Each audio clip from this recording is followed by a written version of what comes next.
వరంగల్లో ఉద్రిక్తత వాతావరణం చోటు చేసుకుంది. బీఆర్ఎస్ శ్రేణులు ఏర్పాటు చేసిన ఫ్లెక్సీలను నగరపాలక సంస్థ సిబ్బంది తొలగించారు. వరంగల్ రైతు సదస్సు కేటీఆర్ సభ కోసం బీఆర్ఎస్ ఫ్లెక్సీలు ఏర్పాటు చేయగా సిబ్బంది ఆ ఫ్లెక్సీలను తొలగించడంతో బీఆర్ఎస్ పార్టీ శ్రేణులు ఆగ్రహం వ్యక్తం చేశారు. వరంగల్ నగరపాలక సంస్థ అద్దాలు కూడా ధ్వంసం చేశారు.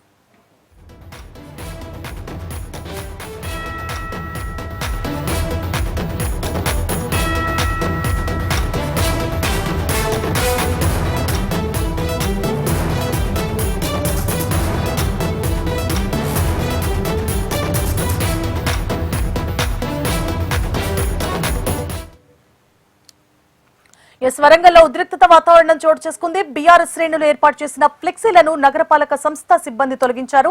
వరంగల్ రైతు సదస్సు కేటీఆర్ సభ కోసం బీఆర్ఎస్ ఫ్లెక్సీలు ఏర్పాటు చేయగా సిబ్బంది ఆ ఫ్లెక్సీలను తొలగించడంతో బీఆర్ఎస్ పార్టీ శ్రేణులు ఆగ్రహం వ్యక్తం చేశారు. వరంగల్ నగరపాలక సంస్థ అద్దాలు ధ్వంసం చేశారు.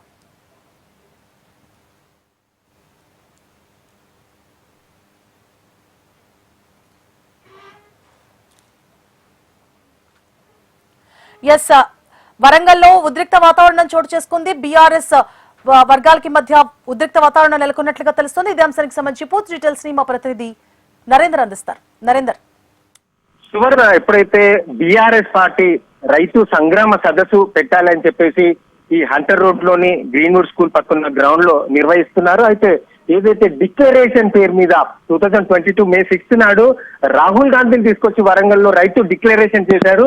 కానీ ఏ ఒక్క రైతుల సమస్యల పట్ల ఇచ్చిన హామీలు ఒక్కడు కూడా నెరవేర్చుకోవట్లేదు.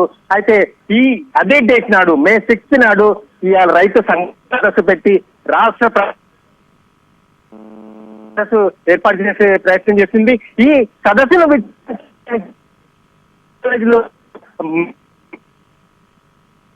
మేళా నిర్వహిస్తుంది. ఇవాళ రేపు ఎల్లుండి అంటే సదస్సుకు రైతులు ఎవరు పోకుండా ఉండాలి, అందరినీ కూడా ఇటువైపు ఆకర్షించాలని చెప్పేసి పెట్టింది అని చెప్పేసి ఒకవైపు వాగ్వివాదం జరుగుతున్న తరుణం లోపలనే ఏదైతే రైతు సంగ్రామ సదస్సు కోసం ఏర్పాటు చేసిన ఆహ్వాన ఫ్లెక్సీ కానీ హోర్డింగ్స్ కానీ అన్ని కూడా మున్సిపాలిటీ వాళ్ళు వచ్చి పీకేయడం జరిగింది. ఇది పర్మిషన్ తీసుకొని మేము వేసినా కూడా ఎందుకు పీకిస్తున్నారు, ఈ బ్యానర్లు ఇవన్నీ ఎందుకు తీసేస్తున్నారు అని చెప్పేసి ఉద్రిక్త పరిస్థితి నెలకొంది. అందులో భాగంగా ఈ బీఆర్ఎస్ శ్రేణులు జీడబ్ల్యూఎంసీ కార్యాలయం ముందు ధర్నా చేస్తూ ప్రభుత్వానికి వ్యతిరేకంగా నినాదాలు చేశారు.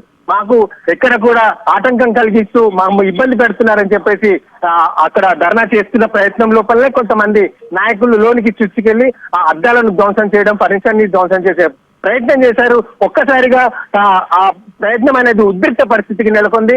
పోలీసులందరూ వచ్చేసి వారిని లాగి పడేయడం, అరెస్టు చేసే ప్రయత్నం చేశారు. ఇవాళ ఎస్పీ కోశాన సదస్సును మేము విజయవంతం చేస్తాము, మా వెనుక రైతులు ఉన్నారు, రైతులు తీవ్ర అరిగోస పడుతున్నారు కాబట్టి రైతులు మా వెంట వస్తారు అని చెప్పేసి అంటూనే రేపు మమ్మల్ని సదస్సుకు వెళ్లకుండా నాయకజనాన్ని మొత్తం కూడా అరెస్టు చేసే ప్రయత్నాలు కూడా చేసే ప్రయత్నం చేసేది ప్రభుత్వం అని చెప్పి, అయినా కూడా మేము ఎట్టి కోసిన సదస్సును విజయవంతం చేస్తామని చెప్పేసి బీఆర్ఎస్ పరిస్థితి.